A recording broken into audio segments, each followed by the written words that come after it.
Our intro music is produced by Source of Labor, and our outro is produced by B. Tandre. If you have any questions or topics for future shows, give us a call at 510-848-6767, extension 627, or send an email to fullcircle@kpfa.org. With DJ Slim holding down the controls, we've been your hosts, Irene and V-Star. Thanks for joining us tonight on Full Circle, and stay tuned for La Onda Bajita.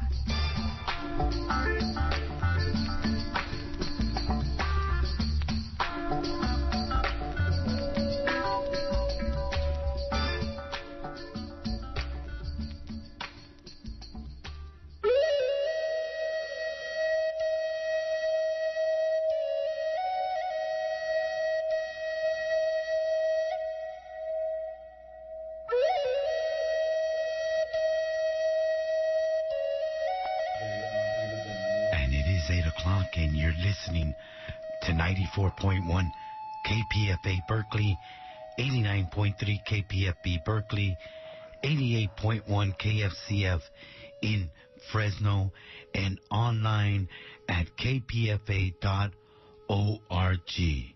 Stay tuned as we honor the Treaty of Guadalupe Hidalgo, La Onda Bajita.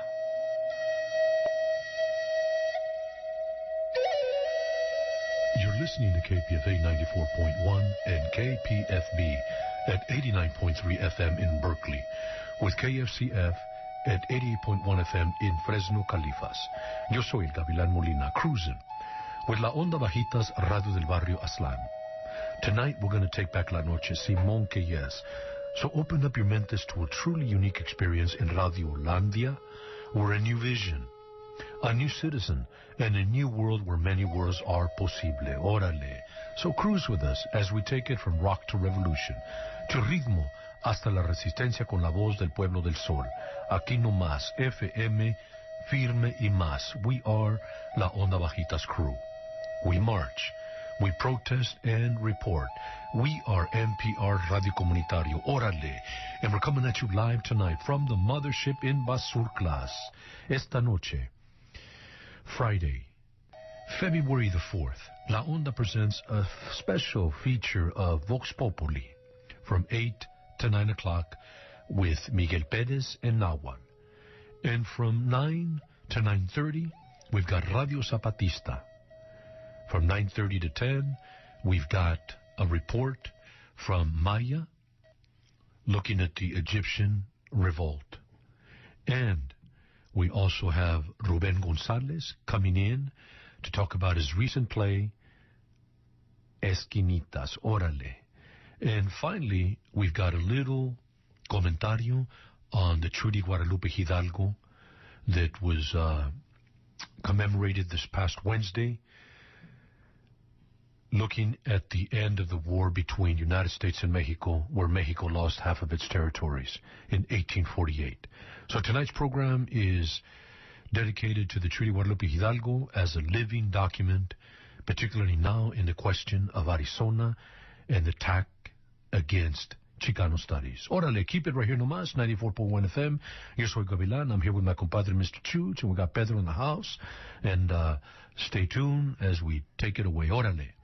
Para la mesa 10 pesos, llévate macé para la mesa 10 pesos, llévate macé para la mesa 10 pesos, llévate macé para la mesa 10 pesos, llévate macé para la mesa 10 pesos, llévate macé para la mesa 10 pesos, llévate macé para la mesa 10 pesos, llévate macé para la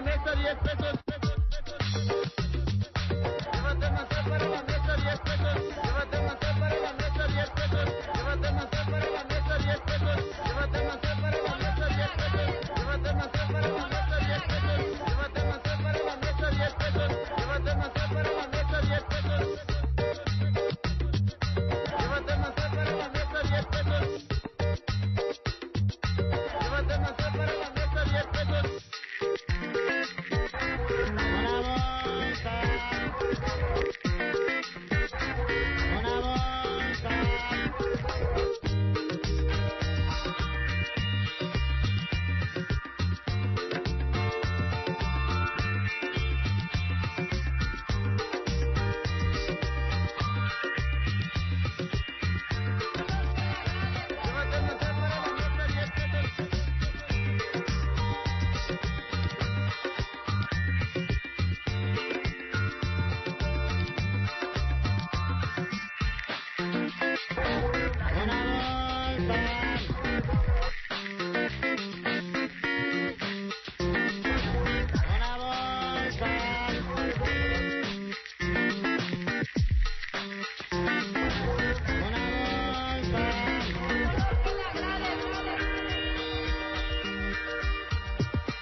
Auditorio de KPFA Radio Libre.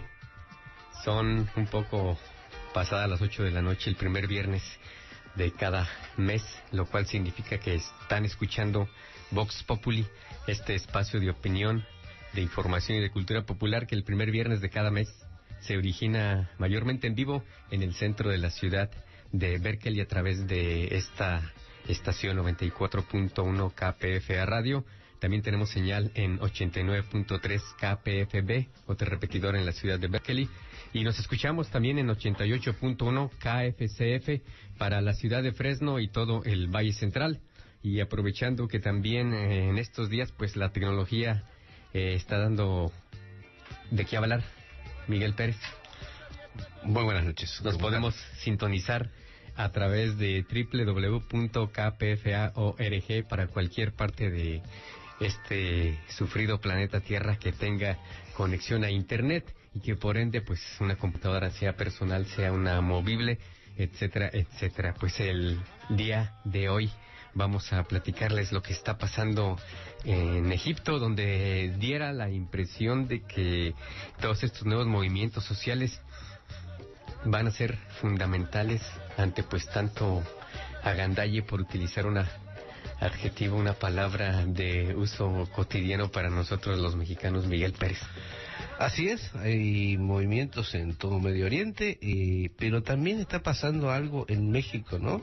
También hay una declaratoria de sindicatos, también hubo una marcha del Sindicato Mexicano de Electricistas. Algo está tocando el fondo, Vamos a ver si lo podemos analizar y conversar con ustedes.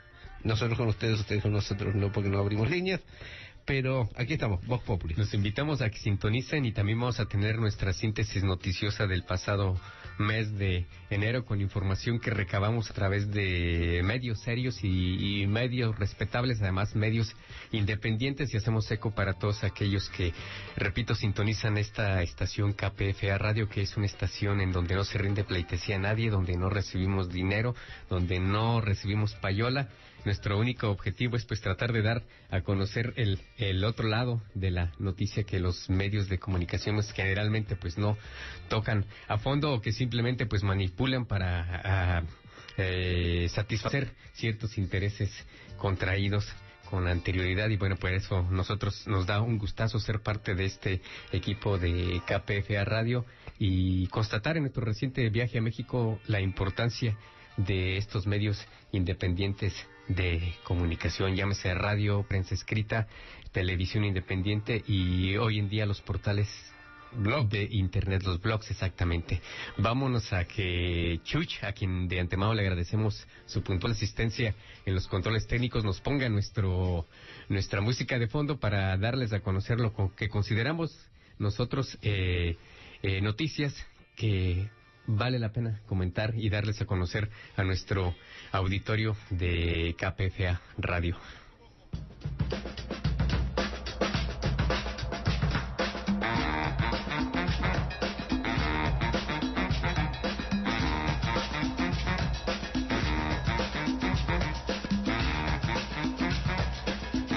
Y aquí comenzamos básicamente con las noticias, comenzando desde el principio del año.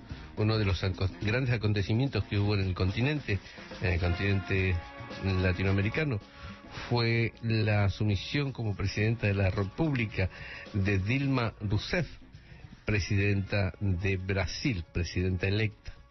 Y la nota decía así: la nueva mandataria de Brasil, Dilma Rousseff, abraza a su predecesor, Luis Ignacio Lula da Silva, afuera del Palacio Presidencial del Planalto, donde Lula se despidió tras 8 años de gobierno.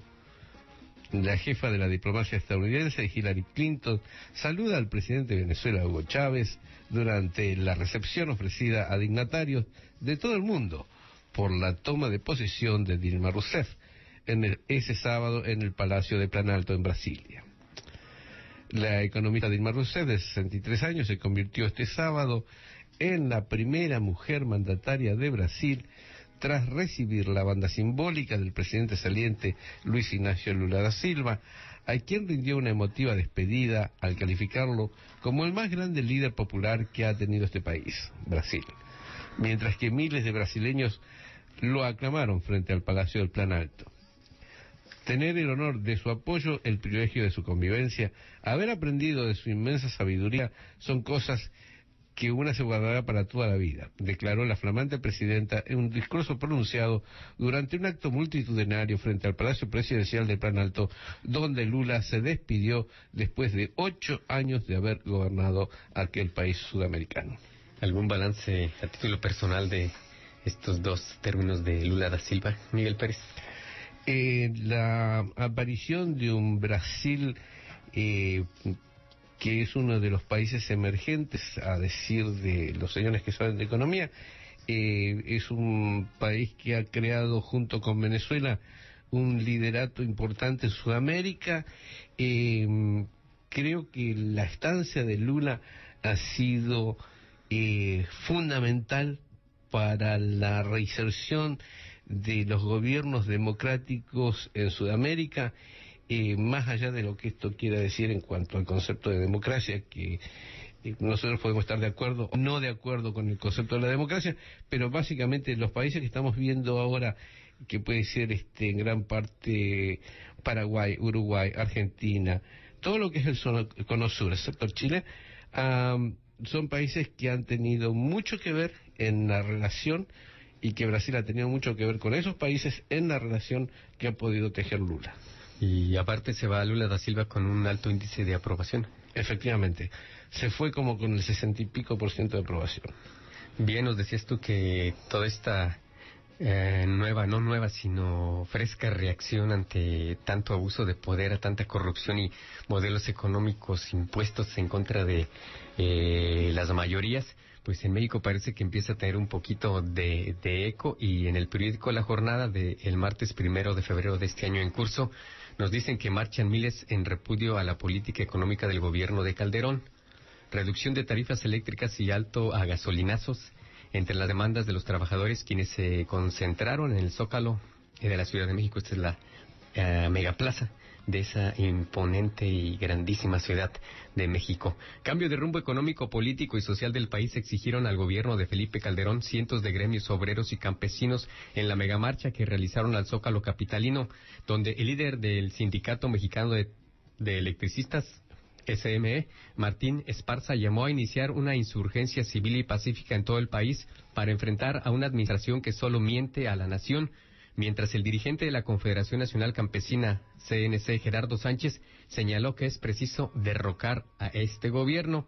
La marcha, también convocada contra la escalada inflacionaria por las organizaciones que integran el Movimiento Nacional por la Soberanía Alimentaria y Energética, los derechos de los trabajadores y las libertades democráticas, tuvo amplia respuesta, llenó la plancha capitalina, colapsó avenidas como Reforma, se acompañó de movilizaciones campesinas todo el día, aglutinó a unos 40,000 obreros y trabajadores del campo, de acuerdo con los organizadores, y logró un consenso entre las organizaciones para construir un gran acuerdo por la transformación del régimen. A las 5 de la tarde en punto partieron del Ángel de la Independencia trabajadores de la Universidad Nacional Autónoma de México y del Sindicato Mexicano de Electricistas, así como integrantes de los sindicatos Minero, de Nacional Financiera, de Bancomex, de Banobras, de pilotos de sobrecargos, de tranviarios, del Colegio de Posgraduados y de Chapingo, entre muchos otros gremios. Así es. ¿Y qué día fue eso, mi estimado Nahuel? Apenas el pasado martes. El pasado martes, porque estábamos ya con toda la historia esta de lo que estaba pasando en Marruecos y en Túnez, ¿no? Sí, en Yemen también. Efectivamente, y sí, yo creo que quedó medio traspapelado entre la información de estos días, esta situación de que sí abre algo nuevo, abre una nueva instancia en México. Muy bien, continuando con las noticias sobre que estábamos hablando sobre lo que ocurrió durante el mes. El domingo 2 de enero, el presidente Evo Morales derogó el decreto del gasolinazo, luego de 5 días de manifestaciones sociales en rechazo al ajuste anunciado el domingo pasado. Cerca de la medianoche del viernes, Morales notificó que todas las medidas quedaban sin efecto. No hay justificación ahora para subir los pasajes ni el precio de los alimentos. Hemos decidido, en esta conducta de mandar obedeciendo al pueblo, abrogar el decreto supremo 748, enfatizó. Abundó que también se elimina el aumento del 20% al salario mínimo para trabajadores de la policía, las Fuerzas Armadas y los sectores de salud y educativos anunciado el día miércoles anterior.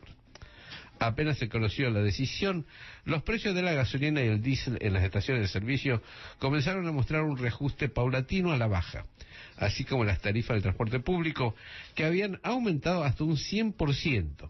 No así los precios de los productos básicos en los centros de abasto, donde se estima que la situación se normalizará en 2 semanas.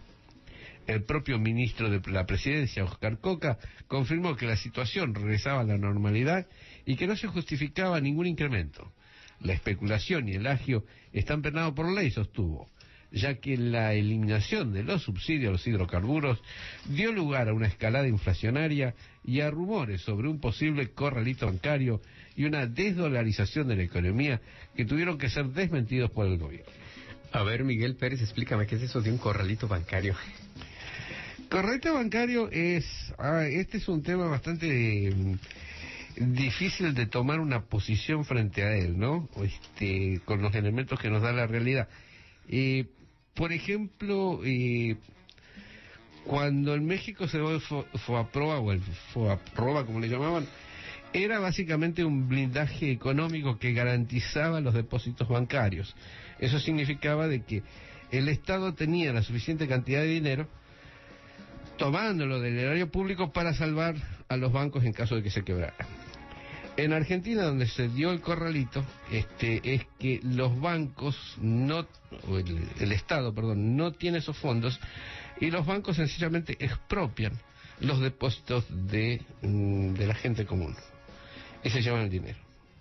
Entonces, como no hay una garantía del Estado de que ese dinero se pueda devolver y no existe una ley de esa garantía, sencillamente los bancos toman el dinero y se lo llevan.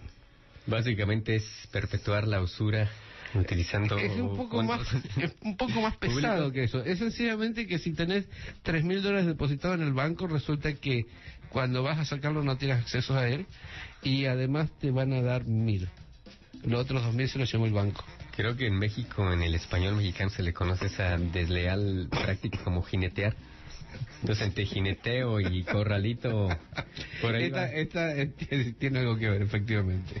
Mira, vamos a continuar con las noticias que captaron nuestra atención. Esta en realidad a mí me produce una indignación terrible, ya que se sabe que pues México es la cuna del maíz.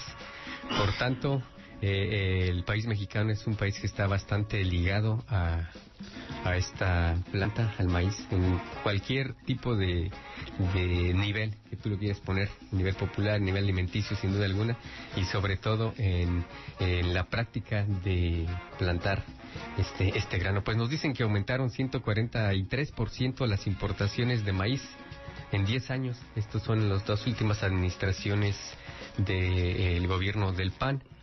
Susana González, del periódico La Jornada, nos dice que las importaciones de maíz aumentaron 143% durante la década pasada, indican cifras del Instituto Nacional de Estadística y Geografía, conocido por sus siglas como el INEGI, así como del Banco de México.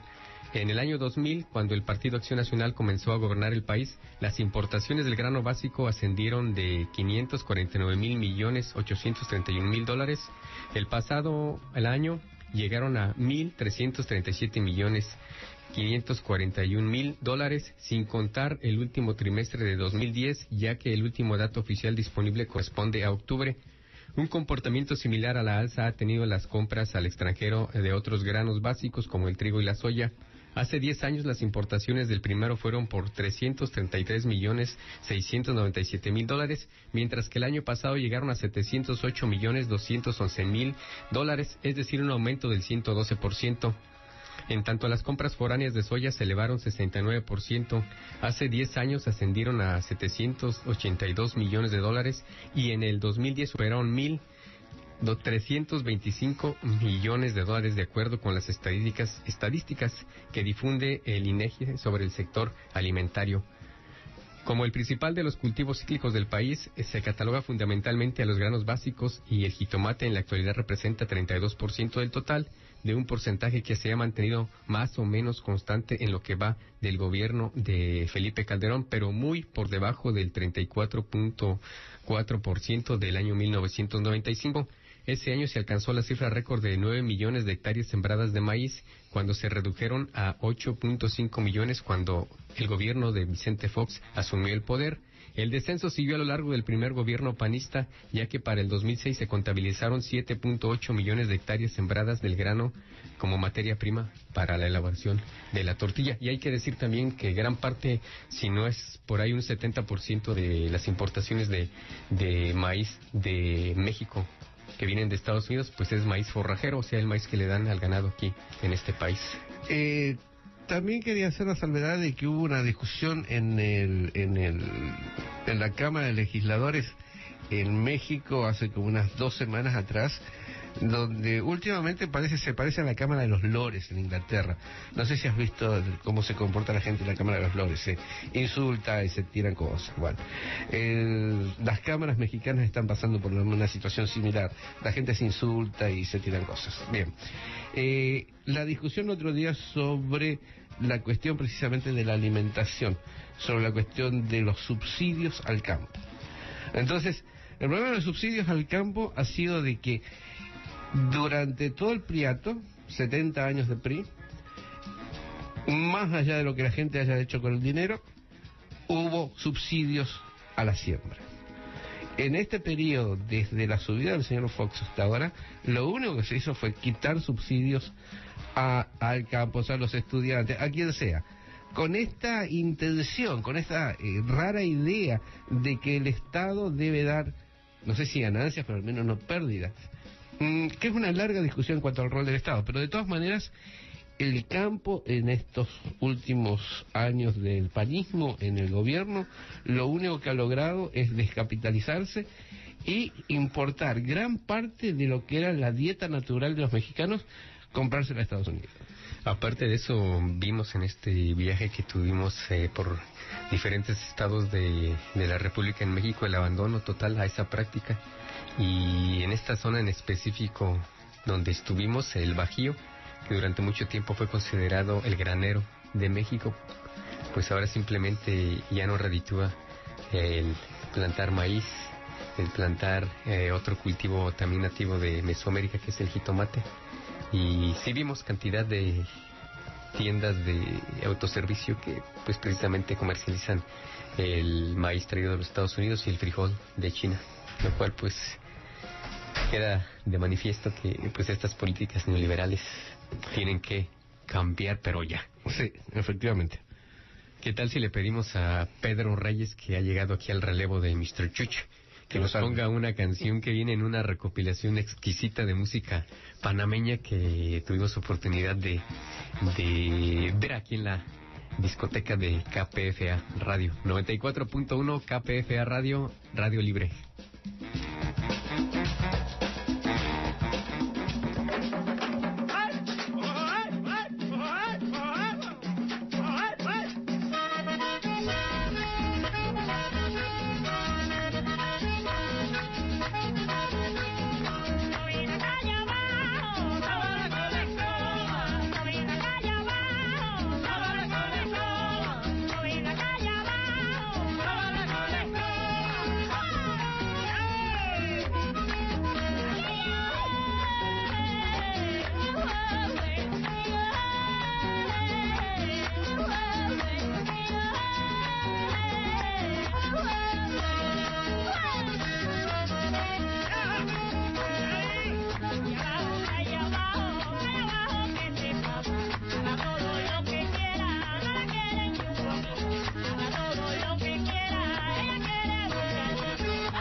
ya de regreso aquí a los micrófonos de KPFA Radio. Debemos decirles que este espacio de Vox Populi es parte de la barra de programas de La Onda Bajita, a quienes pues agradecemos el apoyo y pues todas las facilidades para llevar a efecto este programa que, repito, mayormente se transmite en vivo desde esta ciudad de Berkeley, California. Escuchando esta canción, Miguel Pérez, estarás de acuerdo conmigo que la cumbia es la lengua franca, musicalmente hablando, de Sí, ¿no? todos los que vivimos de Tijuana hasta la Patagonia. Todo país, toda región tiene su sector cumbianchero, ¿no? Así es. Y escuchaba yo la cumbia villera de Argentina. Lo escuché casualmente en el barrio de Tepito. Fíjate lo que son las integraciones Eso es culturales, lo que ¿no? me estaba dando cuenta ahí en mis navegadas por el YouTube, de que no solamente podés ver un video en cuanto a una de las canciones de estos grupos, sino los comentarios. Los comentarios a veces son riquísimos, muchas veces insultantes, muchas veces denigrantes, pero también muchas veces mostrando una hermandad que tú te quedas así como, wow, de punta a punta del continente, parece que tenemos los mismos gustos. Increíble, Bueno, increíble. Vamos a seguir con nuestras noticias y para que vean que no somos aspaventeros y que aquí no la pasamos hablando mal del gobierno del licenciado Felipe Calderón, pues no, nos dice Gerardo Sánchez García, quien asume el mando del organismo campesino, la Confederación Nacional Campesina en México, este organismo que durante mucho tiempo fue bastión del PRI. Pues nos dicen ahora que en el país de México hay señales preocupantes de inseguridad y desempleo, migración y carestía, ante los cuales el gobierno del PAN no reacciona y solo está provocando la desunión de los mexicanos, por lo que es imprescindible un gobierno diferente, sostuvo Gerardo Sánchez García al asumir la dirigencia de la Confederación Nacional Campesina tras la conclusión del periodo de Cruz López Aguilar.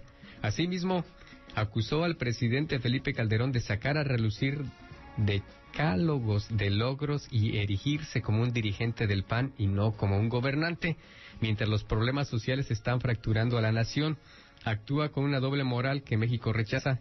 Ante cerca de 10,000 campesinos, según los organizadores reunidos en el Auditorio Nacional, los gobernadores de Colima, de Tamaulipas, Campeche, Yucatán, Nuevo León y el electo de Tlaxcala, los coordinadores del PRI en el Senado, como lo es el señor Manlio Fabio Beltrones, y el de la Cámara de Diputados Francisco Rojas, así como la dirigente nacional del partido Beatriz Pader Rangel, el líder de la CNC dijo que de acuerdo con los datos de la ONU, 73% de los municipios viven presionados por el crimen organizado y 57% de los jóvenes y niños no cuentan con seguridad alimentaria.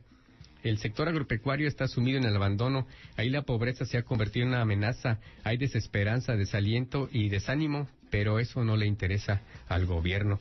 Además, Sánchez García empezó su discurso asentando que para el 2012 el PRI recuperará la presidencia. Es lo que muchos sospechamos.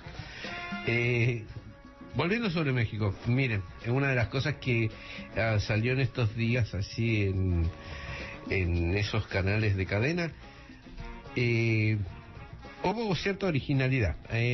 Permítame que se lo comentemos rápidamente. Según una investigación del Congreso de Estados Unidos, detalla la violencia sin precedentes generada por organizaciones de narcotráfico en México, la cual ahora exhibe una brutalidad creciente que ha llevado a algunas caracterizarlas de terrorismo doméstico. El terrorismo doméstico donde, en Estados Unidos o en México, y a otros a comparar a los carteles como algo similar a insurgentes no ideológicos que intentan infiltrar el Estado mexicano. El Congreso estadounidense, señala el informe, ha expresado su preocupación por la creciente crisis de seguridad en México, que ha provocado preocupaciones sobre la estabilidad de un socio estratégico y vecino, llegando a tal nivel que algunos analistas consideran que el gobierno ha perdido control en varias partes del país, y tengan cuidado con este tipo de párrafos que generalmente viene acompañado de otras cosas. Los carteles mexicanos, destaca el informe, no tienen una ideología que, en contraste con el caso colombiano, más que una búsqueda despiadada de ganancias, pero su corrupción e intimidación ha desafiado al monopolio del Estado sobre el uso de la fuerza y el régimen de la ley. Agrega que el sistema policíaco judicial mexicano, minado por la corrupción, no está actualmente equipado para combatir las organizaciones de droga y señala que aunque cada vez hay más arrestos de narcotraficantes, solo entre 1 y 2% de ellos son enjuiciados y condenados penalmente. Y la nota sigue. Pero nosotros por aquí tenemos otra nota que habla de un señor mecánico que fue arrestado en un tiroteo que hubo en un barrio, y este señor fue acusado de ser uno de los Zetas, de ser integrante de uno de los Zetas. La pasó muy mal. Este señor se llama Daniel Rodríguez. Esto pasó en Monterrey, en Nuevo Laredo, y efectivamente hubo un tiroteo en la zona. Este señor lo capturó en la Marina y lo tuvieron secuestrado, secuestrado. Sí, bien digo secuestrado. Sí, dime. Antes de que continúes con tu nota, dijiste que solamente de 1 a 2 de los detenidos son procesados, entonces el 90 y tantos % me imagino que son de los pudientes, los sueltan o les fabrican pruebas y al resistir la tortura o al no tener elementos de acusatorios suficientes los dejan ir, o ¿qué te hace pensar a ti que ese tanto % desproporcional no son encausados? Mira, hay algo por lo cual la policía mexicana es famosa, que es la falta de procedimiento. Entonces ellos agarran a alguien, yo no voy a decir si es culpable o no, pero la posibilidad de demostrar que era culpable son mínimas, porque a veces no capturan la prueba, porque pasan miles de cosas, ¿no? O por ahí el tipo cometió un delito y le quieren achacar 10, entonces lo torturan y aparece frente al juez todo madreado, ¿no?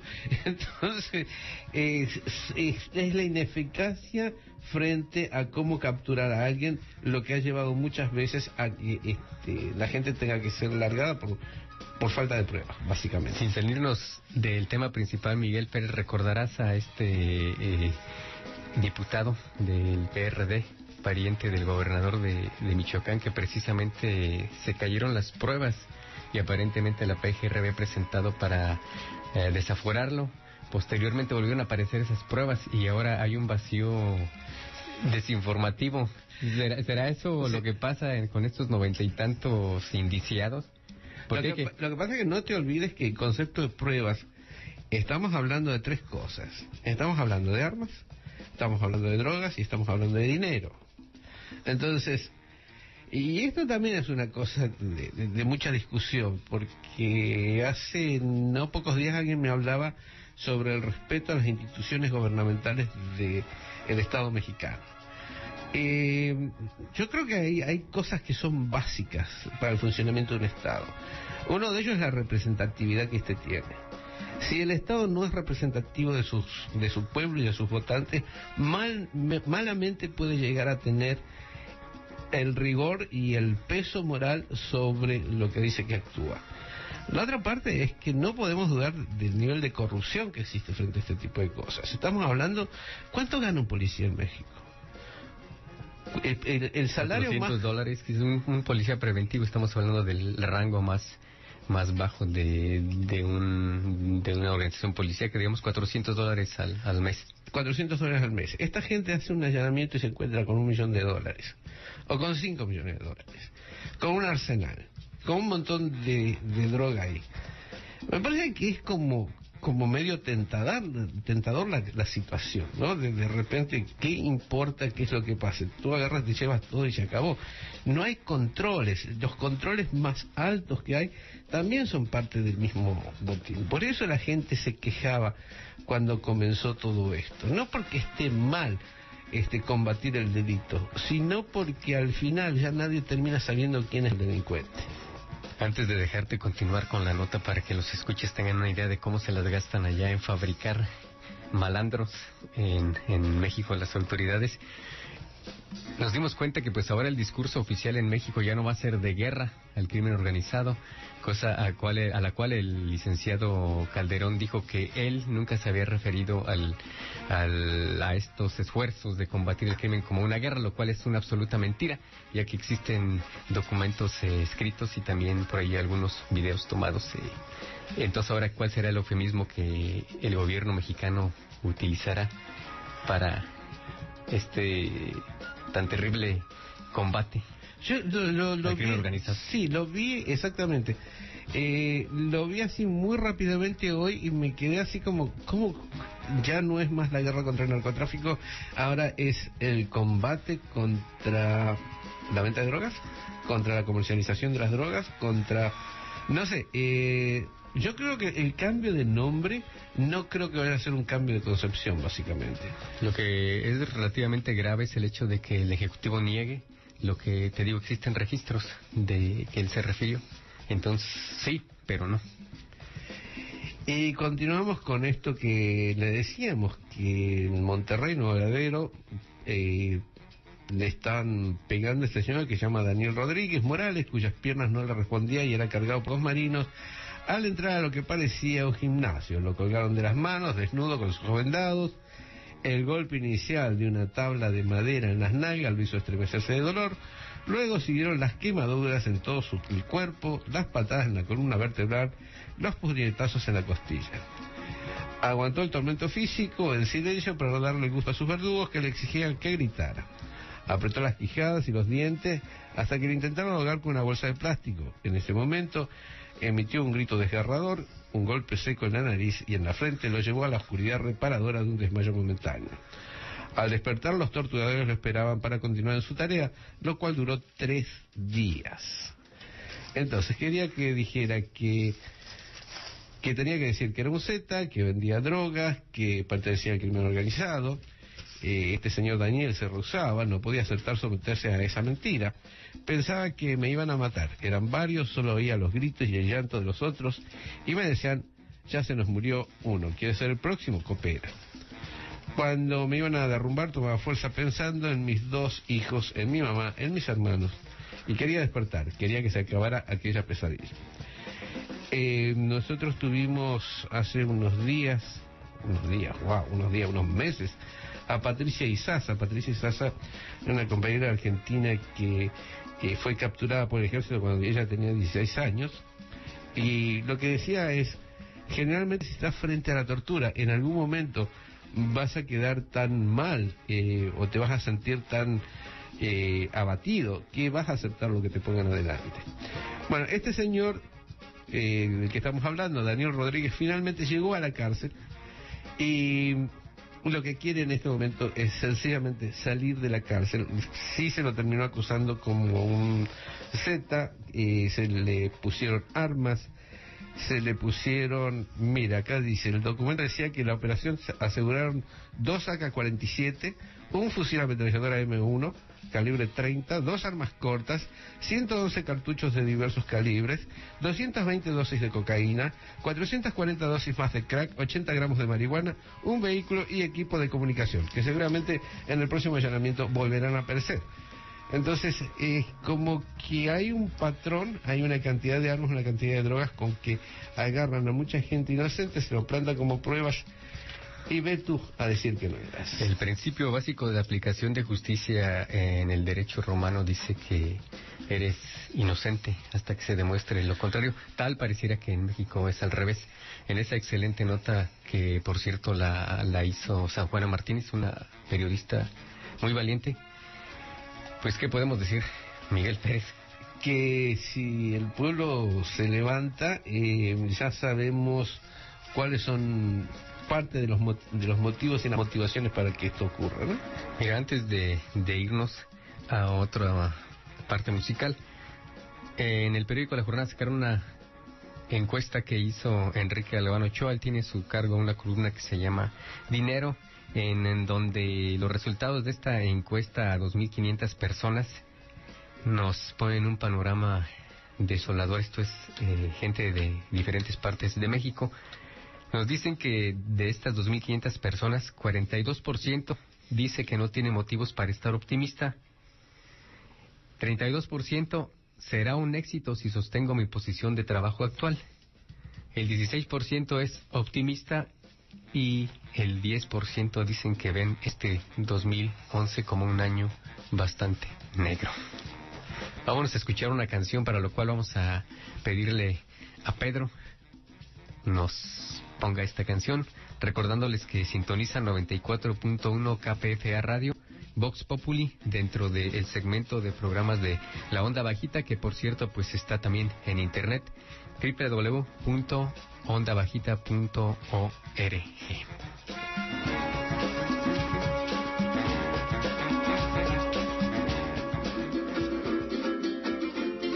Si la culebra me pica, será porque no la vea, será porque no la vea, si la culebra me pica.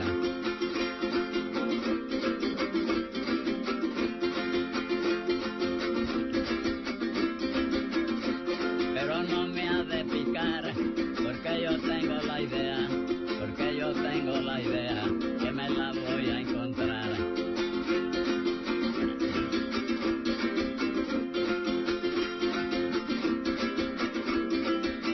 Anda culebra, bótate al agua, yate a la proa de mi piragua, y anda culebra, bótate al río, yate a la proa de mi navío.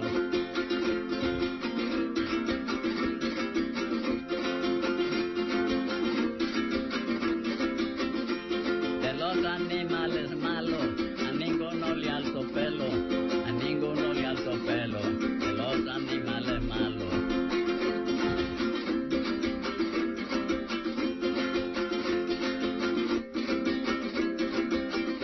Ni al león, ni al lobo, ni al oso, la culebra me da susto, de los animales malos, a ninguno le atributo.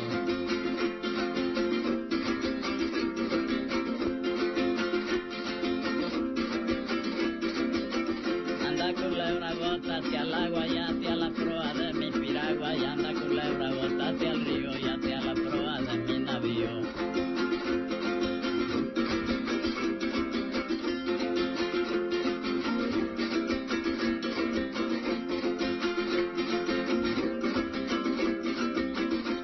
De los animales malos, a ninguno le alzo pelo, a ninguno le alzo pelo, de los animales malos.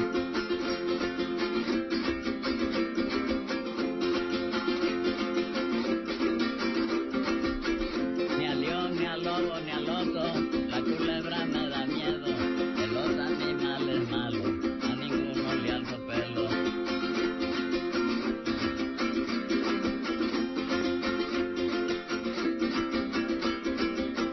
Anda culebra, bótate al agua, yate a la proa de mi piragua, y anda culebra, bótate al río, yate a la proa de mi navío.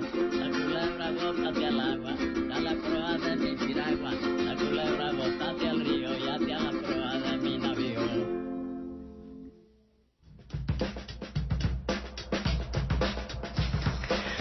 .1 KPFA Radio Libre, una pequeña corrección, es www.laondabajita.com. La otra de laondabajita.org ya es un dominio que ha sido tomado, pero los dos son bastante interesantes, nos dice Pedro, a quien agradecemos de nuevo cuenta el apoyo técnico aquí para que esta emisión de Vox Populi tenga música, tenga los micrófonos bien puestos, y agradecemos también al equipo de La Onda Bajita. Miguel Pérez, si nos puedes poner en perspectiva qué es lo que está pasando en Egipto en estos días. Efectivamente, en Egipto hay, como todo el mundo sabe, un levantamiento popular, una revuelta, una pueblada. La gente ha salido masivamente a las calles. Hace un par de días llegaron a 2 millones de personas a movilizarse. Ha habido pedidos para que el presidente Mubarak se mueva, se renuncie. Este señor hace 30 años que está en el gobierno, y sobre todo se ha venido por los medios de comunicación. Yo creo que hay un agotamiento de la noticia. En algún momento la gente empieza a decir, los que están detrás de este tipo de micrófonos empiezan a decir cualquier cosa, muchas de ellas peligrosas, por cierto. Entonces, una de las cosas que parece que no se entiende en los países centrales, que siempre tienen que ver manipulaciones que tengan que ver con sus intereses. En este caso estamos hablando de que detrás del levantamiento popular que hay en Egipto estarían los musulmanes, que como todos saben son unos señores muy malos. Entonces se ha venido echando la culpa a la Hermandad Musulmana, que es una organización que tiene más de 80 años en aquel país, en Egipto. Lo cierto es que hay un problema de tiempos.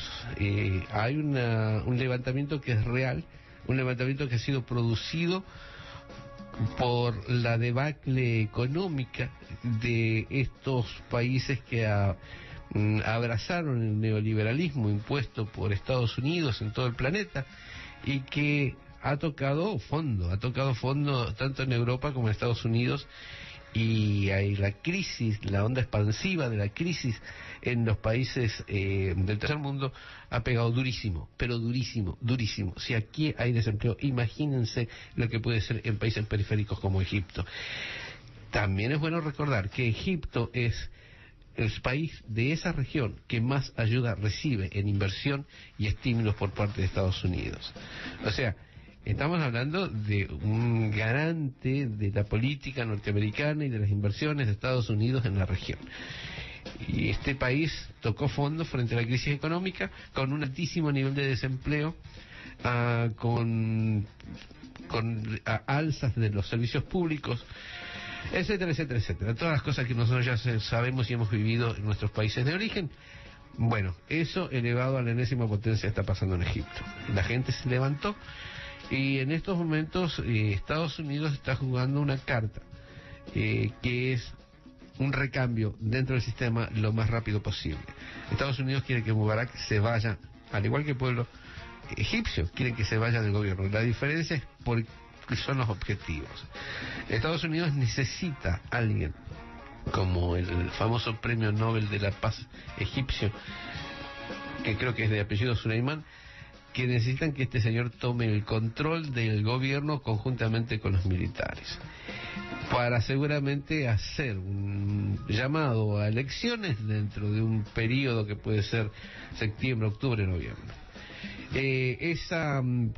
Esa propuesta ya la había lanzado el actual presidente Mubarak, de decir, bueno, aguántense, déjenme hasta septiembre que convocamos elecciones. Entonces, todo el tema está en la transición, porque cuanto más tiempo se tarde, cuanto más tiempo las masas estén en la calle, y también que las masas puedan mantener el nivel de rebelión que están manteniendo en este momento, más posibilidades tienen los sectores más radicales de obtener el poder.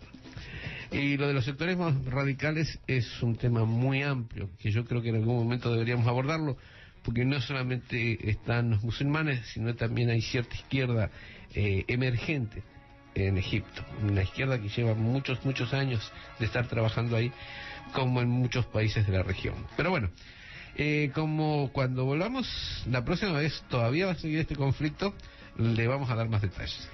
Vamos a recordarles a nuestro auditorio quién es este señor Hosni Mubarak, quien asumió la presidencia de Egipto a raíz de la trágica muerte por parte de un fundamentalista del presidente Anwar el Sadat. Esto fue el asesinato fue el 6 de octubre de 1981 y el señor Hosni Mubarak asume el 14 de octubre de ese mismo año. Este señor es militar de la Fuerza Aérea y tristemente para él en la guerra de los 6 días contra Israel sufrió una estrepitosa debacle la Fuerza Aérea egipcia. Así que pues son ya 30 años, va para 30 años que tiene en el poder el señor Hosni Mubarak. Y yo creo que antes de irnos a una canción quedaría bien decir eso, que no hay dictador que dure 30 años ni pueblo que los aguante. Vamos a poner una canción y regresamos ya para finalizar el programa. 94.1 KPFA Radio, Radio Libre.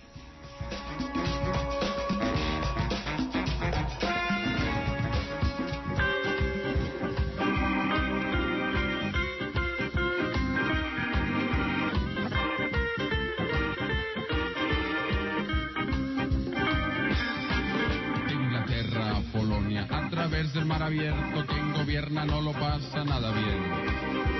El capital anda para atrás, el comunismo ya no da para mucho más.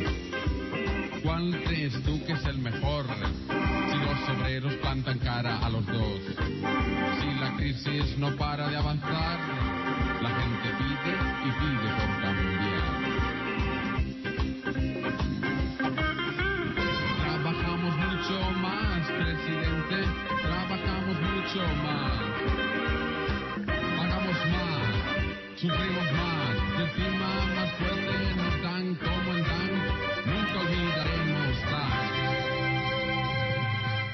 Desde el este al oeste, al país que yo más quiero, quien gobierna no lo pasa nada bien. La crisis no para de avanzar, el obrero más dinero ha de ganar. Hay que escuchar al campesino, porque el joven ya no cree en su destino. La revuelta está a punto de estallar, la gente pide y pide por cambiar. No culpes a los negros más, tu racista, culpa siempre al capital. Dale caña al mandamás, pagamos más, sufrimos más, y encima nos masacran en nuestras, una más, nunca olvidaré ni un crash.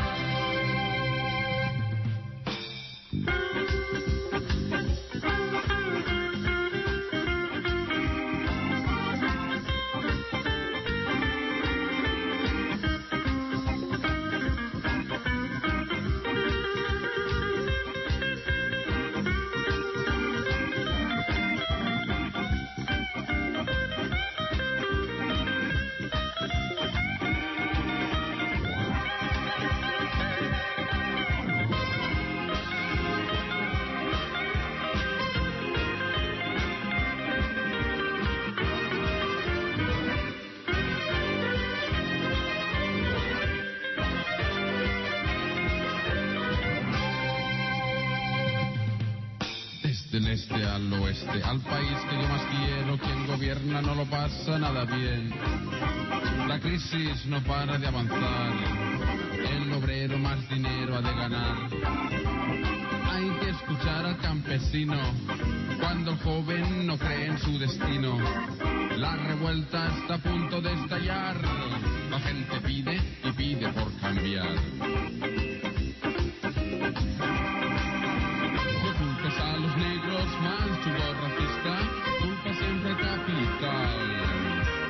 Dale caña al mandamás, pagamos más, sufrimos más, y encima nos masacran en el crash, una más, nunca olvidaré ni un crash.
...94.1 KPFA Radio, Vox Populista, este espacio de información, de opinión y de cultura popular. Escuchamos una canción que es un cover del cantautor de música reggae, Linton Kwesi Johnson. Esta interpretación es en español, a cargo del grupo Topa Ya, y la canción se llama ¿Qué pasa con los obreros? me decías de que es algo bastante antiguo, que es moderno que eran los antiguos, ¿no? ¿O es que la crisis sigue siendo la misma? ¡Qué bárbaro! Bueno, yo creo que estamos ya de salida prácticamente. Todo lo que le queremos comentar es de que va a haber eventos, de que el día de mañana va a haber una manifestación en Union Plaza, ahí en San Francisco. Se baja en el Civic Center, camina una cuadrita y ahí se encuentra con esta manifestación que están convocando bastantes organizaciones del área de la Bahía a partir de la 1 de la tarde hasta las 5 de la tarde. Ahí los vamos a estar esperando porque seguramente estaremos todos los que andamos por estos lares. También tenemos un evento que es recaudatorio de fondos el domingo 6 de febrero de 7 a 10 de la noche en el Eastside Cultural Center, que se localiza en el 2277 del International Boulevard en Oakland. Es un beneficio para la revista Snack y el Eastside Alliance. Van a presentarse ahí los músicos Making Pathways, Pura Fe, Jeremy Godfather y Kiss IMC. Es para recaudar fondos a esta organización que se encarga de ver por la juventud de los pueblos originarios aquí de este lado del este de la bahía. Miguel Pérez, una última reflexión acerca de lo que está pasando en Egipto y qué podemos esperar nosotros para nuestros pueblos latinoamericanos. Mira, yo sobre lo que está pasando en Egipto, lo único que te puedo decir es de que la gente sigue en la calle, y mientras la gente sigue en la calle hay la esperanza de que algo cambie, que es como lo más visual que tenemos en estos momentos. El resto son todas especulaciones. 94.1 KPFA Radio en Berkeley, California.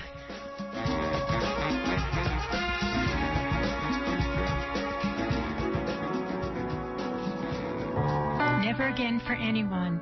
That's the name of a talk by Auschwitz survivor Hayo Mayer and Islamic scholar Hatem Bazian.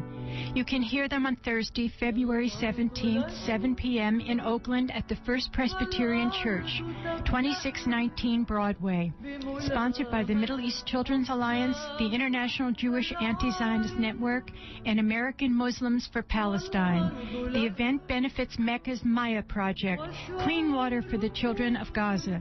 Tickets are $15, $10 for students low income, available at area bookstores, plus at meccaforpeace.org or call 510-548-0542. No one turned away for lack of funds.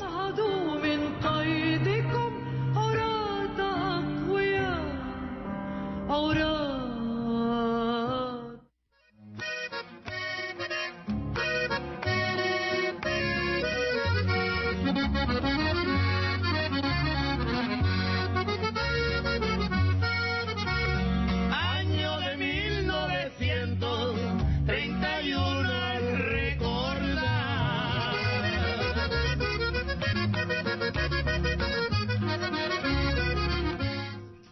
And it is 94.1 KPFA Berkeley, 89.3 KPFB in Berkeley, 88.1 KFCF in Fresno, and online at kpfa.org. You can always tune in Friday nights for La Onda Bajita right here on KPFA. Juan García es el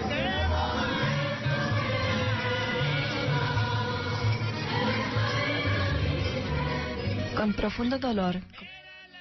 de ganado contra don diabólico.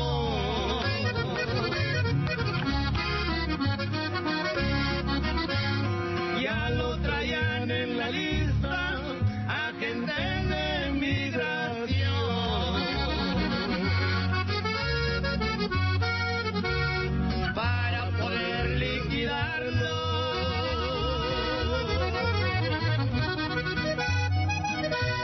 Puesto a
94.1 FM. Para mí no hay fronteras, ni barrera, ni cerro.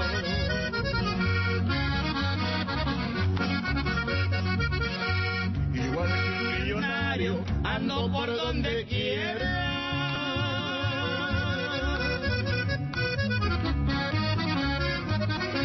Y nunca ando llorando, pensando en el dinero.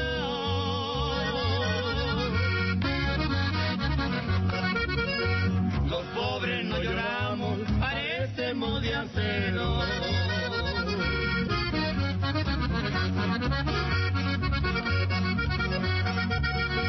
Amores he tenido por todo el mundo entero.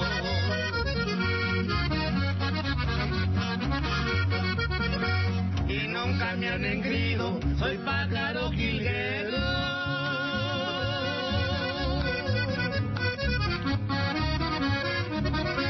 Las conquisto cantando y las dejo llorando.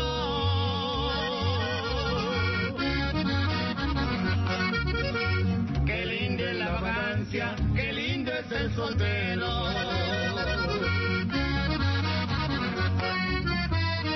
Soy errante pasajero.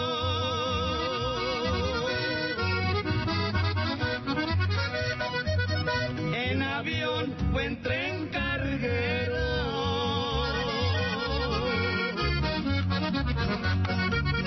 Anoche fui a Nueva York. Amanezco donde puedo.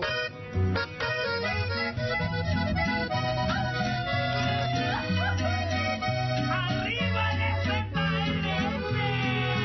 ¡Estamos con ustedes, hermanos! ¡Duro, duro! Ya se mira el horizonte, combatiente zapatista, el camino marcará a los que vienen de acá. Hombres, niños y mujeres, el esfuerzo siempre haremos. Campesinos, los obreros, todos juntos por el pueblo. Vamos, vamos, vamos, vamos adelante. Este es Radio Zapatista, Chiapas no se olvida. Transmitimos aquí en la onda bajita el primer viernes de cada mes a las 8 de la noche. También pueden escuchar este programa y muchos más en nuestra página de internet www.radiozapatista.org. En este programa tenemos un homenaje especial a don Samuel Ruiz García, exobispo de San Cristóbal de las Casas, que falleció este pasado 24 de enero. Tatic Samuel, como lo conocían los indígenas de Chiapas, nos dejó un inapreciable legado en la defensa de los pueblos originarios. Tenemos también un reportaje de la continuada lucha de la comunidad de Mitzitón en la defensa de su territorio frente a las agresiones continuas de los paramilitares. En esta ocasión reportamos sobre un plantón para liberar a sus presos políticos y la agresión que sufrieron al mismo tiempo adherentes a la otra campaña en la comunidad de Molino de los Arcos en las afueras de San Cristóbal de las Casas. El Centro de Derechos Humanos Fray Bartolomé de las Casas nos manda un saludo y un balance de la situación en Chiapas en este inicio de 2011, así como un análisis y denuncia de las violaciones a los derechos humanos en las cárceles del Estado. Vamos, vamos, vamos, vamos adelante, para que salgamos en la lucha avante, porque nuestra patria grita y necesita de todo el esfuerzo de los zapatistas.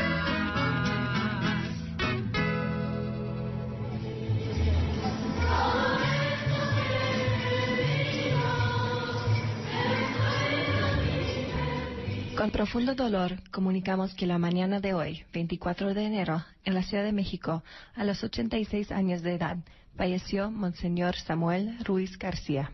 Nuestro querido Tatic nos ha dejado la incorruptible decisión de luchar por la justicia y la construcción de paz con dignidad y perseverancia. Tatic Samuel Ruiz fue obispo emérito de la diócesis de San Cristóbal de las Casas y este 25 de enero cumpliría 51 años desde su ordenación episcopal. Además, fue fundador y presidente de este Centro de Derechos Humanos desde 1989. En su incansable lucha por la defensa de los derechos humanos, fue inspirador y guía de varias organizaciones civiles y de procesos sociales en la construcción de justicia, mediador en los diálogos entre el Ejército Zapatista de Liberación Nacional y el gobierno mexicano, un gran teólogo de la liberación e impulsor de la teología india. Fue candidato al Nobel de la Paz y recibió distintos reconocimientos por su trabajo en la defensa de los derechos humanos, de manera especial por la defensa de los pueblos indígenas en Chiapas. Con estas palabras, los integrantes del Centro de Derechos Humanos Fray Bartolomé de las Casas anunciaron públicamente la muerte del querido y admirado compañero don Samuel Ruiz García, obispo emérito de San Cristóbal de las Casas, Chiapas. En este segmento, el colectivo Radio Zapatista rinde homenaje a un gran defensor de los derechos de los pueblos indígenas y de todos los de abajo, recordando algunos momentos de su vida y escuchando las palabras de algunos de sus muchos admiradores. Tatik Samuel fue, y con su memoria viva sigue siendo, una gran inspiración y un ejemplo excepcional de cómo trabajar por la dignidad, la honestidad, la justicia y el amor en un mundo que parece ser cada vez más atroz.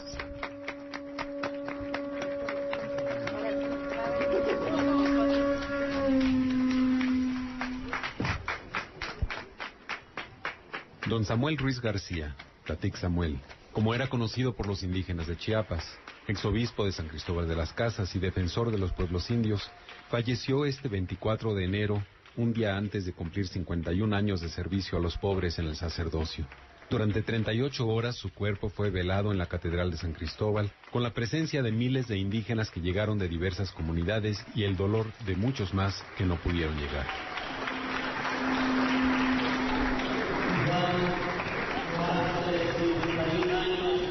En este mismo día fue recibido Samuel como obispo de esta diócesis. Hoy lo recibimos en su paso hacia el paso del Señor. Tatik Samuel entra a tu casa igual que hace 51 años.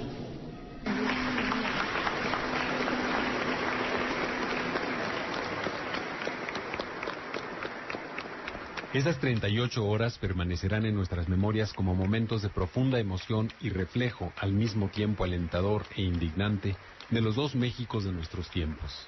Mientras miles de personas, los de abajo, los indígenas, los pobres, los que creen y sueñan y luchan por un mundo mejor, convivíamos con el legado de Tatik Samuel, los de arriba, los políticos, la jerarquía católica reaccionaria, los que representan todo aquello contra lo que don Samuel luchó en vida, se aprovechaban de la ocasión para ponerse bajo los reflectores y salir en las cámaras. Allí estaba el gobernador Sabines, que ha dedicado su vida a pisotear al pueblo de Chiapas. Allí estaba Luis H. Álvarez, representante histórico del desprecio oficial por los indios. Un insulto, una ofensa, una burla, reflejo del México corrupto y destructor, del oportunismo y del desprecio. Pero lejos de ellos, en otro mundo, apartados de los reflectores, estaba el otro México, el de la esperanza, el de la vida. La mujer indígena que con tanto esfuerzo llegó de alguna comunidad lejana y ahí estuvo todas esas horas, con lágrimas en los ojos y el rostro arrugado con esa expresión de dolor, de gratitud y de amor, con quién sabe cuántas historias, cuántos caminos andados, cuántas luchas y esperanzas. El hombre a su lado, digno y humilde, llorando la partida de un pedazo de la vida colectiva de su gente. Indiferentes a la repugnancia de los de arriba, abajo se vivió en esas horas un profundo amor por ese hombre y su legado, y una hermandad con todos aquellos que dentro y fuera de la iglesia lucharon, luchan y lucharán por un mundo más justo y más humano. Que los otros se queden con los reflectores. Como pocas veces, la muerte de don Samuel nos dejó muy claro dónde se encuentra la vida.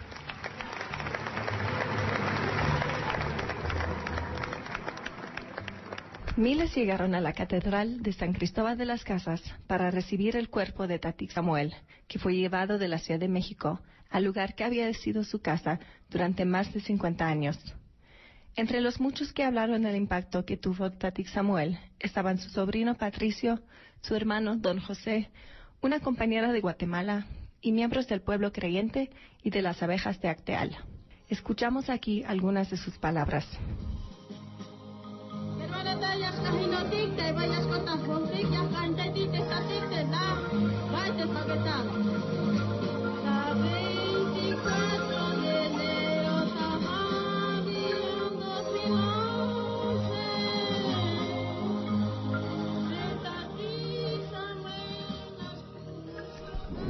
Llegaste a esta tierra, te impactó ver a tanta población indígena, pero sobre todo te impactó ver su situación de hambre, de explotación y de miseria. Y también me dijiste que eso cambió tu vida y a la postre cambió la vida de muchos más. Tatik Samuel fue partícipe del Concilio Ecuménico Vaticano II, convocado por Juan XXIII, y en ese encuentro se abre una nueva brecha entre obispos africanos y latinoamericanos, un camino que acompaña al pobre, que opta por el pobre. Ese camino hizo que se ganara la enemistad de los malos gobiernos, de los terratenientes, de los caciques y de élites conservadoras como los autodenominados auténticos coletos que intentaron lincharlo y quemar la catedral. Durante sus 40 años dentro de la diócesis fue acusado de comunista, de rojo, de guerrillero. De estas calumnias son partícipes las televisoras, Televisa, TV Azteca y los medios nacionales, en su mayoría coludidos con el poder. Su único delito, entre comillas, fue retornarle la dignidad a los pueblos indígenas, hacerles ver que son sujetos de la historia y que no están al margen de ella. No solo enfrentó al poder del Estado, también tuvo que hacerlo con sectores conservadores dentro de la misma Iglesia. El nuncio apostólico Girolamo Prigioni, qué curioso que hasta en el apellido lleva el PRI, intentó remover a don Samuel, y ante este rumor las comunidades se organizaron e impidieron la salida de Tatik Samuel, defensor de los pobres y de los indígenas, como su homólogo Bartolomé de las Casas. Estos acontecimientos nos mueven a reflexión, y a mí solo me llega a los labios estas palabras: gracias a los que hicieron ligera su carga. Gracias a todos aquellos que aliviaron su dolor. Y en primer lugar, gracias a Dios por haberle permitido ser instrumento de su paz. Y a ti, hermano, gracias por habernos mostrado el camino. A Tatik Samuel, una acción de gracia y una petición. Tatik Samuel, gracias. Gracias por abrir tu corazón a mis hermanas y hermanos guatemaltecos cuando lo necesitaban mucho de ti. Confiamos en Dios, que sigues siendo el gran defensor de los seres humanos en América Latina y en todo el mundo entero. Mam, Antiosh Chave, Misha Hakat Ush, Chikewats Kincha, Intioshih King Amah Chave, Hetua Chwe Hetua Kabih, Mohawot Tahaut, Chat Ol Bahu, Meawot Tahwat, Meawot Tahincha, Chawukah, Chachape, Nimlah Conhel, Antiosh Chave. San Cristóbal de las Casas, Chiapas, a 26 de enero del 2011. Querido Tatik Samuel, queremos compartirte nuestra palabra en este día que es muy especial para todos, porque hoy estás con nosotros y aquí está tu pueblo reunido, quien te reconoció como su pastor y profeta, donde con cariño sembraste la semilla de la palabra de Dios encarnada en la realidad de este pueblo pobre y oprimido, que nos fue devolviendo el valor para buscar una vida digna a la que como seres humanos e hijos de Dios tenemos derecho. En estos días en que celebramos un aniversario más de tu ordenación episcopal, aunque ya no estás en vida con nosotros, te queremos y te seguiremos queriendo, recordándote siempre en medio de nosotros por los trabajos que nos dejaste encomendados a todos para estar en comunión con nuestros hermanos y hermanas, a ejemplo tuyo.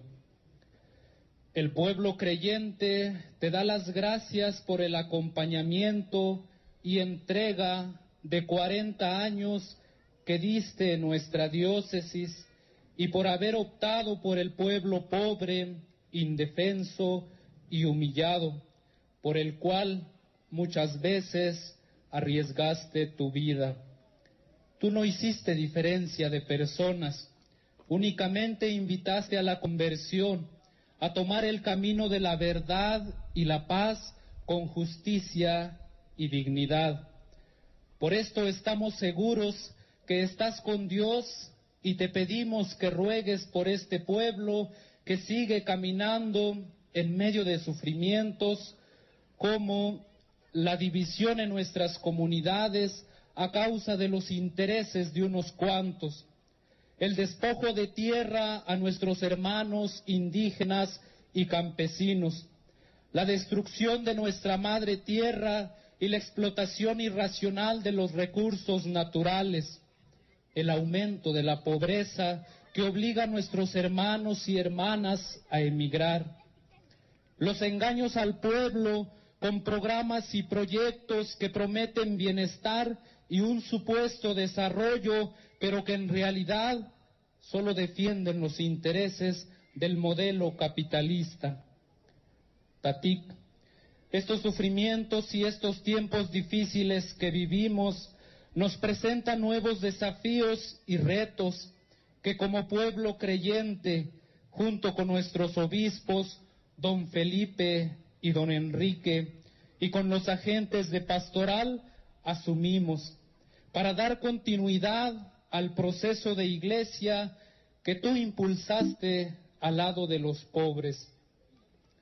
Una iglesia autóctona, liberadora, evangelizadora, servidora, en comunión y bajo la guía del Espíritu Santo.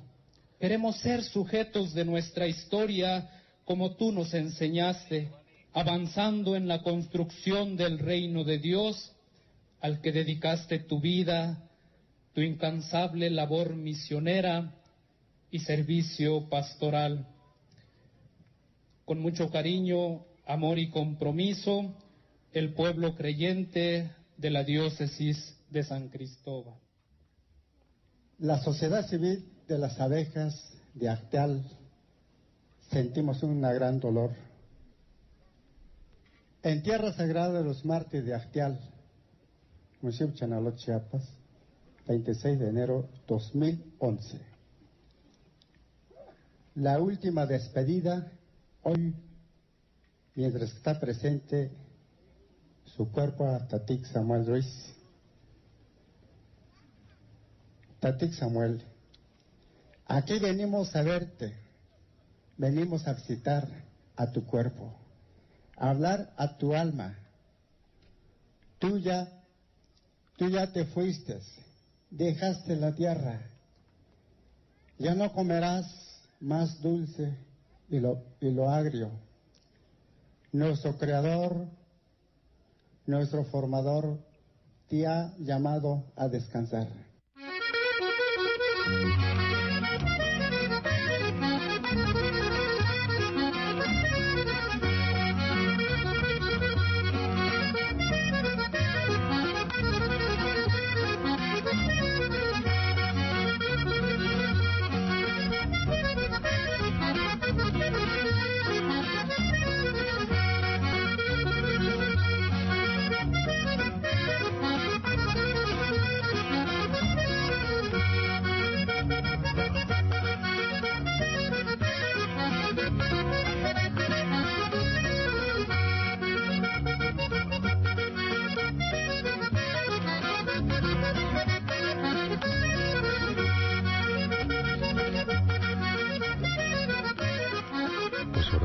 El homenaje al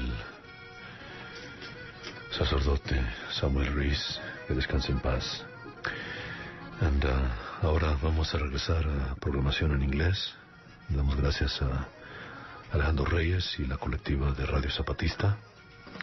Y ahora continuamos aquí nuestra programación de la Onda Bajitas Radio del Barrio Aztlán, conmigo y el Gavilán Molina y mi compadre Mr. Chuch y Pedro Reyes aquí en la casa. Ahora tenemos una entrevista con Maya Nadeli, que hizo una entrevista en inglés con socios en Egipto y la crisis que está sucediendo ahorita. Pues muchas gracias y buenas noches. And now, welcome back here to La Onda Bajitas Radio del Barrio Aztlán. We'd like to thank the crew on Radio Zapatista, along with Alejandro Reyes, for making the homage to Samuel Ruiz from southern Chiapas, and one of the most influential priests in that area, assisting the peoples, and particularly the indigenous Zapatista communities. And now we have an interview coming up here with Maya Nadeli, who normally does Aztlán Rising, with an interview she made with some compañeros in Egipto, in Egypt, during the crisis unfolding right now on the other side of the world to other brown people. Órale. Good evening. This is Maya Nayeli speaking on KPFA Radio here with Xochitl Moreno as the co-producer. And on the line we have live from Cairo, Aladdin Al-Sahabi. How are you this evening? I'm good, thank you. You and millions are staying then within Tahrir Square. What is the dynamic for people staying there? We are insisting that Mubarak, he has to step down with all his regime, because this is the first priority for us, because when Mubarak is stepped down, so we have like the chance is to end the corruption, because he's the head of the corruption. So once he stepped down, so we are able to deal with the rest.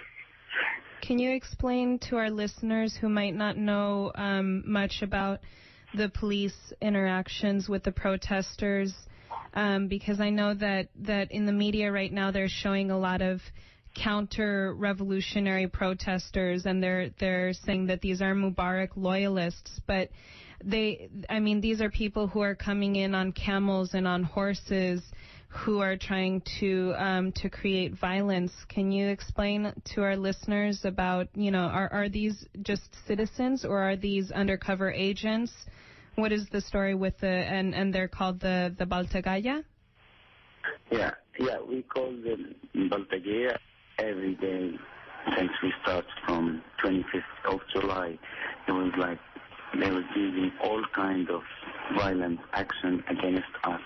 When the first day it was the police, so they was like shooting us of all kinds of bullets, and there's a lot of people die, and they kill women, careless, like they have like the swords like women, like careless, like really, like, they don't they try to terrify like even kids who was in Tahrir Square, and then they enter all of them and they start really like go around the square and try to killing much as they can, but after a while we start like really like we catch them. We catch most of them actually, and we take like all the swords they have, like all the knives, and even we take like the horses, and then when we check some, and some of them like they are coming with they make like kind of local like from gas, and they put like some gas and metal things in it. So we catch them and we find like some of them like they are secret police, and even they have we have like all their ID from the police, and some of them they work for the National Party, the one he leads, Mubarak. Land is my mother. Mis hermanos, my sisters. Land is your mother. Mis hermanos, my brothers. Somos la misma sangre. We are the same blood. Mis hermanos, my sisters. Un solo río. We are one river. Somos un solo río. We are one river. Cuando estamos unidos. And when we're united, seremos millones. We will be millions. Y nuestro río correrá libre. And our river will run free. Hermanos, my brothers. Somos la misma sangre. We are the same blood. Mis hermanos. Good evening. This is Maya Nayeli. I am here in KPFA studios speaking with a young Egyptian of the Answer Coalition, Omar Ali. Welcome. Hi, pleasure to be here. So, Omar, I wanted to gain a little bit perspective because a lot has been happening, as you know, with Egypt in the last couple of weeks, and you have actually just come back from Egypt not too long ago. So I wanted to hear some of your thoughts on the uprising that's taking place and the importance of it, and also what is the importance that we play as key organizers here in the States? Well, first and foremost, when the Tunisian revolution happened, the Jasmine revolution happened just a few weeks ago, the talk on the street was basically about the uprising and the uproar of the Tunisian people and how they ousted dictator Ben Ali and his whole family. So the political discourse within that revolution has really fermented into the Egyptian people's minds and the people how to organize, that a mass movement of young people could really do and make a difference. So the economic conditions in Egypt have really played a key factor in this uprising. Inflation has hit 50%, key subsidies and key commodities have hit 50%. Gas has hit at least 15% up in the past few years. So the people have had enough from 30 years of the same rule. And also police brutality has been one of the main and key issues and center issues in the anti-Mubarak settlement in Egypt. A lot of detainment centers, a lot of journalists getting bashed and taken away from their right for free speech, and the right from free assembly was inexistent. But from Tuesday on January 25th, the people have taken to the streets in Tahrir Square as a stepping stone into demanding that Mubarak leave, and it has been a really great success for the past few days. And you can see how the government, the Mubarak regime, has been doing a lot of twists and turns. For example, he came out with his first speech, saying that we need law and order, we need people to go back home. And then you see pressures from the U.S. saying that, Egypt should call for more reforms, Egypt should, allow freedom of assembly. At the same time, the United States has been playing a double role in saying, the Egyptian government and the Egyptian people, they have the right for free assembly, but they have to use restraints and use peaceful means. At the same time, the government should use peaceful means. But it's really hypocritical because there has been several footage and several videos coming out on the internet that there are tear gas canisters that have shown tear gas manufactured and produced by the United States. So it comes into question the $1.3 billion that Egypt has been taking for the past 30 years. And that is to militarize the Egyptian internal ministry in order to crush a lot of the movements and in order to silence a lot of the people. So I wanted to ask, we talked about the strong youth force in this uprising, and I hope that you can elaborate a little bit on the police brutality, specifically on the young man who was murdered by the police, in which a fraction of the uprising is now named after him. We are all Khalid Said, and really talk to us about the organizing force that the youth have held in Egypt. The youth have played a main and central role in organizing.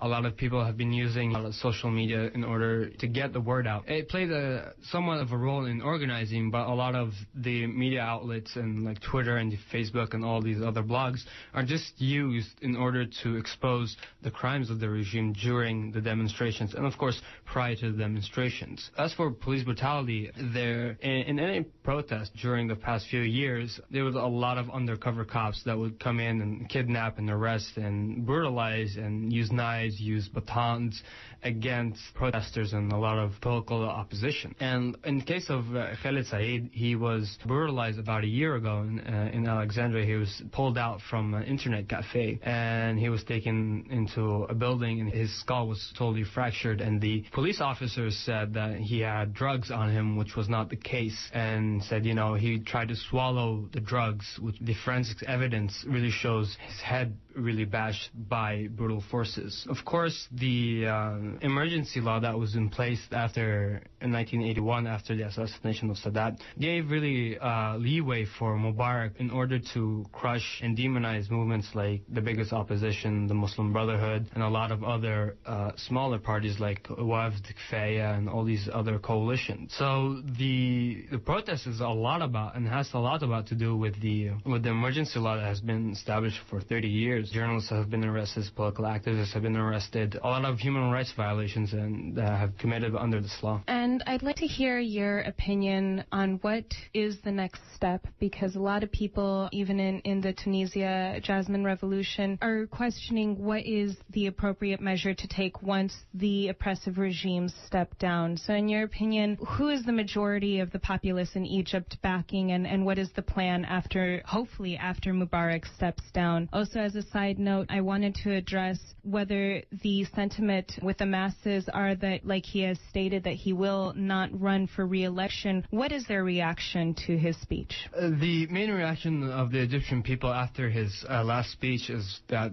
the guy is joking, the guy is out of his mind. And that really stirred up even more people into the streets, because after all this pressure, even with the American discourse and American foreign policy, he's still in power. The political forces on the ground there are several different opposition groups like the Brotherhood and Ayman Noor and Baradei. They formed a coalition on their own and saying that they will try to represent the Egyptian people in order to have an immediate government after Mubarak leaves. But at this point, the youth are in charge of a lot of the protests and a lot of the steering of the political dynamics in Egypt itself. So at least from my perspective is that a lot of the youth have to participate and have to have the right and should do the right for self-determination in their view. Last on our agenda here, because of the increasing anti-U.S. sentiment that's spreading, obviously it's clear that if you're being shot down by rubber bullets and tear gas that the canisters say made in U.S., there are going to be strong feelings against the U.S. regime here. What can you tell our listeners tonight about what is it that we can do here in the United United States as people who are conscious and aware and very against our own policies here and our own imperialist tactics that have been used around the world for hundreds of years. For the anti-American settlement in Egypt has been growing up for the past few years because of the Egyptian government blockading Gaza and a lot of the Islamophobia that's been seen as Muslims in the West, in Europe, and the United States. So what I hope to see is a nationalist government that would actually take over and secure a lot of the interests of the Egyptian people. And a lot of the working class people in Egypt have taken up the plate, and a lot of them are youth, in demanding that there has to be a new redistributing of wealth in Egyptian society as others step forward after Mubarak. As for us here in the United States who are well consciousness about the war crimes of the U.S., whether it be in Iraq, Afghanistan, or Palestine, we have to mobilize ourselves onto the streets, demand that the U.S. end all its foreign aid to Egypt. That's one thing we could do. We could call the State Department. That's another thing we could do. But on this Saturday across the country, there will be mass demonstrations in support of the Egyptian people. In San Francisco, it will be 1 p.m. in UN Plaza. We have a rally in March and then a closed rally again. So I think that we here in the U.S., we have to take at least a stand saying, to no to the Mubarak regime and U.S. military aid to Egypt. This has been Maya Nayeli on KPFA Radio. Here joining us this evening was youth activist Omar Ali with the Answer Coalition. And again, the date for the demonstration here in San Francisco would be February 5th at 1 p.m. at the UN Plaza.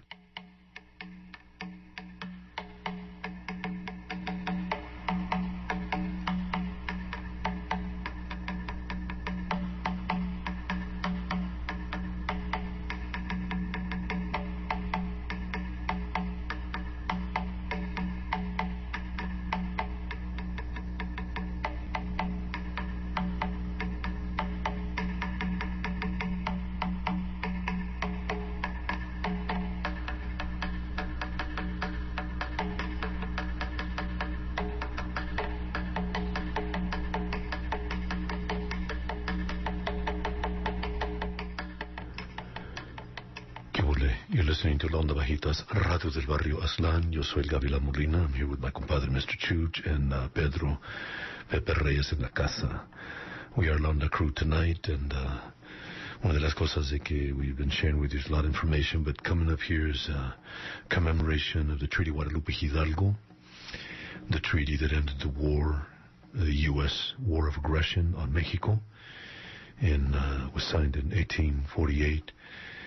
And in that process, Mexico lost half its territory to the north, which includes states of California, parts of Oregon, Utah, Nevada, parts of Wyoming, all the way down to Arizona, Nuevo Mexico, and Texas. And that land grab, it was a massive displacement of people. But within the territories of the United States, for those Mexican citizens that were left, they would be given protection under the Treaty Guadalupe Hidalgo and guaranteed by the U.S. Constitution.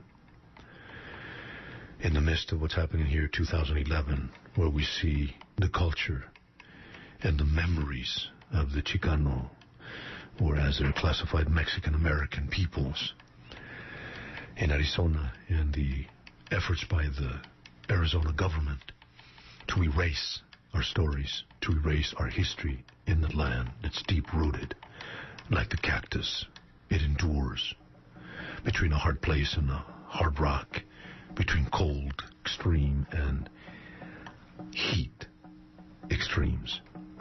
All of that happens. Pues, we talked earlier here with Armando Rendon, scholar, educator, and talking about the Treaty of Guadalupe Hidalgo and its implications to the current situation in Arizona, where there's an assault, an attempt to ethnic cleanse the lands of Arizas. Orale, we had Armando Rendon and Antoni Gonzalez from the American Indian Movement West. And here's what they said.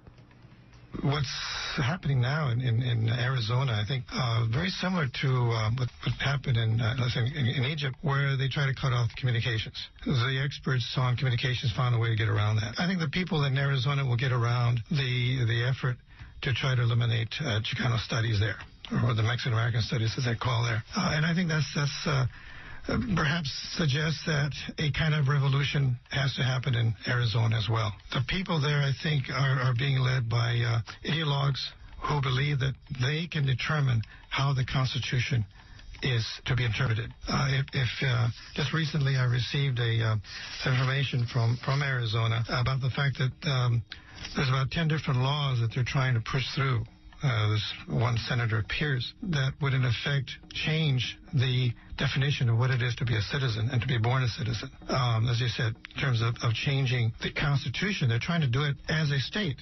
That's totally crazy to begin with. They're also trying to make it almost impossible for people to exercise their right to be whom they think they are. If you're a Chicano, or if you're an American, you're from, many people in Arizona are from other parts of the country, they might consider themselves a Southerner or a Northeasterner, what have you, and they have their own nature, they have their own characteristics, they have their own beliefs, whatnot. There are efforts by the legislators to eliminate the history, to eliminate the language, to eliminate the very characteristics that make up what Chicanos believe themselves to be. And what is happening in Arizona? Is it simply they're trying to protect the borders?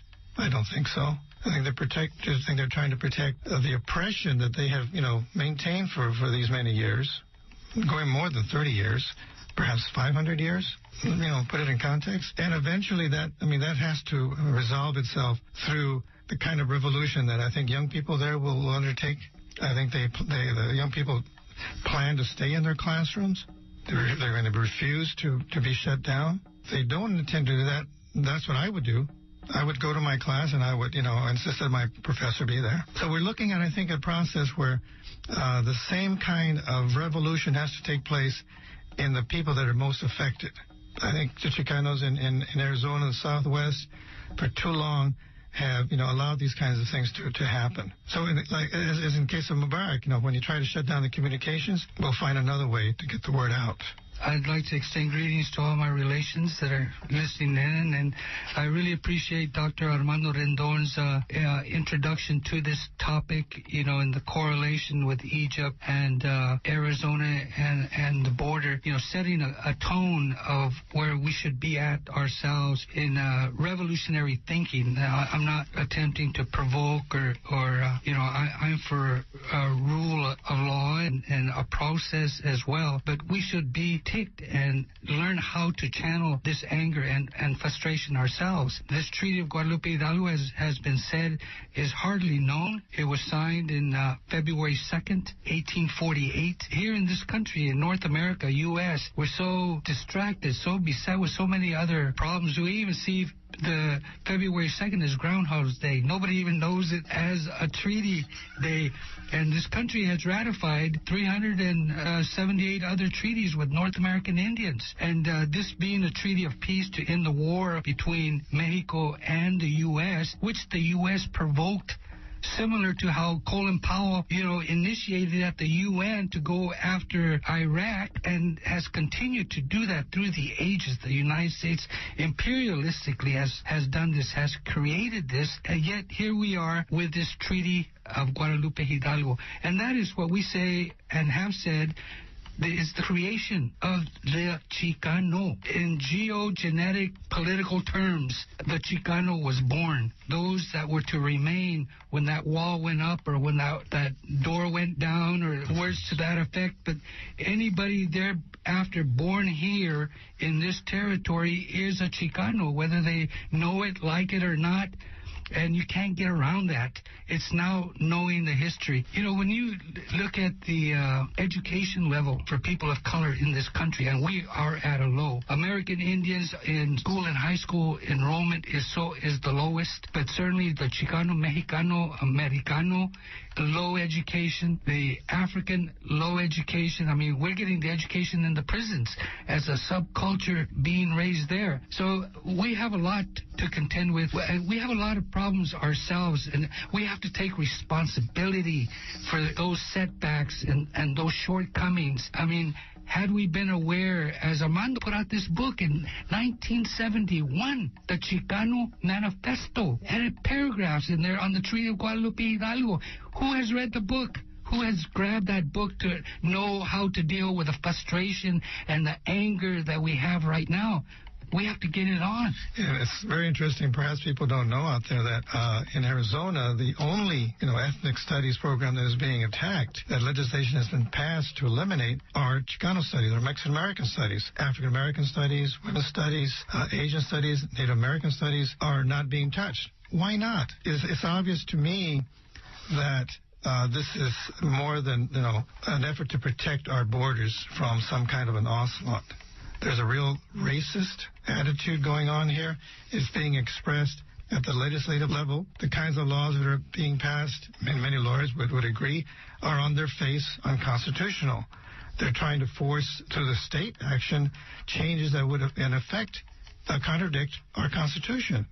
And in terms of the Treaty of Guadalupe Hidalgo, we do the same thing. But and then I go back again. Where does the power of the treaty lie? It lies in the U.S. Constitution, which says treaty law has the same basic force as federal law. Article 6 of the U.S. Constitution refers to treaties. Treaties are the supreme law of the land. There is a section there that guarantees that those former Mexican nationals who are now part of the U.S. territories, who are here, had certain protections. One, if I'm not mistaken, protection, I believe, to their customs, to culture, and to language. Well, custom, culture, and language involves history, involves the stories, involves the memories of our people. The treaty is not a civil rights document. And in terms of what you're talking about in terms of language and so forth, at the basic level in terms of our being American citizens, and Chicanos are American citizens, right? So are Asians, so are Native Americans, and so forth. Those kinds of rights can be litigated under the laws that we have now, under the Constitution and so forth. But they're not specifically, the treaty does not guarantee cultural protections. It does very specifically reflect religion as a protected right.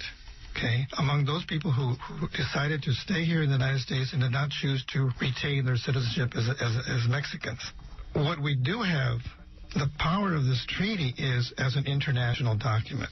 And it is a living document in terms of treaty law.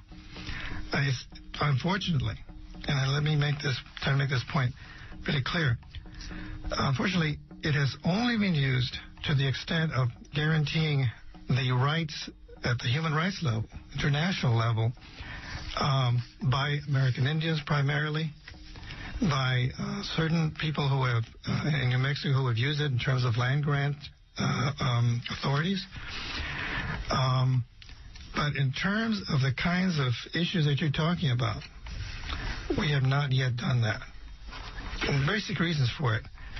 You have to have a really darn good case to go forward. Okay? Now, Arizona might present this case. Okay? But it isn't something that you address lightly. That say, oh yeah, let's get together, let's file a case with the OAS, and here we go. And one point that I would make along those lines is that we have the Organization of American States human rights system that has evolved to a point now that it is really caught up with where we are and the need we have to file this kind of a case. But if we have to find the right kind of case, we have to have the right kind of people to address it, put it together, and then present it to the OAS.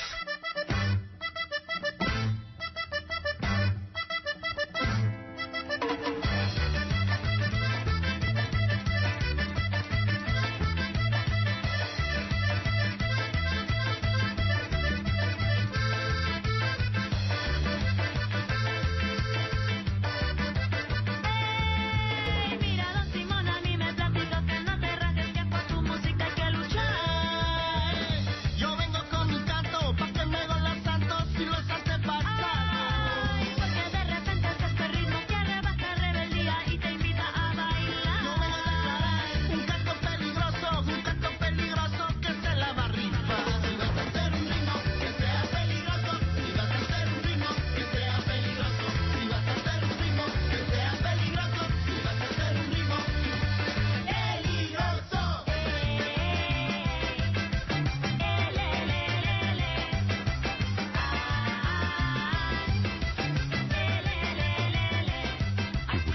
listening to Las Barajitas, Radio del Barrio Aztlán. Yo soy Gavilán Molina, and we're going to take a little quebrada here to bring you a special entrevista, a special interview here with our homeboy, Ruben Gonzalez, who's back here after a successful run on the East Bay's La Peña Cultural Center a few weeks back with his one-man theater act, La Esquinita.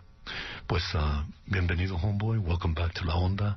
And I know you're getting ready to kick down in San Fran. Tell us a little bit about what's coming up here. I've got my show, La Esquinita USA, coming up on February 8th, which is this Tuesday, at 7:30 at the Marsh Theater, which is over on 1062 Valencia. Well, mira, Ruben, tell us a little bit, about La Esquinita for those that weren't able to catch your last show or tuned into La Onda last time you were on. Well, it's a solo show. So I played 10 characters, and the show's it's seen through the eyes of this young man named Daniel, and he's 18 years old, and he's a high school senior. He's about to graduate, and well, he's pretty much on a crystal meth high, and he's trying to get away from just all the bellow that's going on in his community, with the economy and what that does. The show's pretty much about what's going on with the economy, or just within the world in general, and what that does to our souls.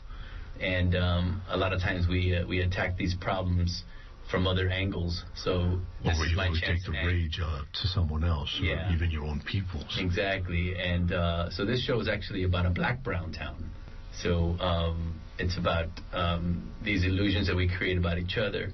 And, if we're asked to live hand to mouth, or we're not given those basic necessities, we can go into some really dark places, man. And that's what's happening right now. It's happening in Egypt. It's happening all around the world. In Arizona. In Arizona. Yeah. Especially, it's like you have these people that just want to live like everybody else, but because somebody's created this illusion that we're different, then all of a sudden you're the reason for my problem. Right. And that's pretty much the peddle there. That's pretty much it. And people are afraid to give up that quote-unquote power. And so they blame it on other people, and they blame it for their own misery. And that's pretty much, in a nutshell, that's pretty much what La Esquinita is about.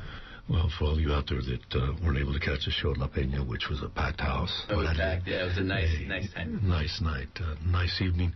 There's going to be another opportunity here this coming Tuesday in San Francisco again. At the Marsh Theater, which is on 1062 Valencia Street. You can call for tickets. They're pretty cheap, $10. It's 415-826-5750. And it's a one-night thing. And what they do there, it's part of the Rising series. And if they like it, they may give me a 4-week run, and that'll be even better. That way I can get more people to come and share in this play, And it'll give us an opportunity to come out, hombre. We're just so much in the trenches and in the frente to take time out to enjoy something, But also, too, is like using theater as that tool also, because you need to use the art. The art to awaken, and as a form of resistance. Yes, exactly. You get that public forum. And why just do it to do some caca-pee-pee kind of theater, when you can do something powerful and actually move people, you know what I'm saying? Right. So again, this will give us the opportunity to come out, hombre, tú sabes, and participate. So Mira Holmes, again, gracias for sharing the time with us. And again, for those that are in Triato, this is an experience to grab, to take, to consume, to absorb, and to support particularly Chicano, Latino theater and arts. Pues muchas gracias, Ruben. One last words for our listeners out there tonight?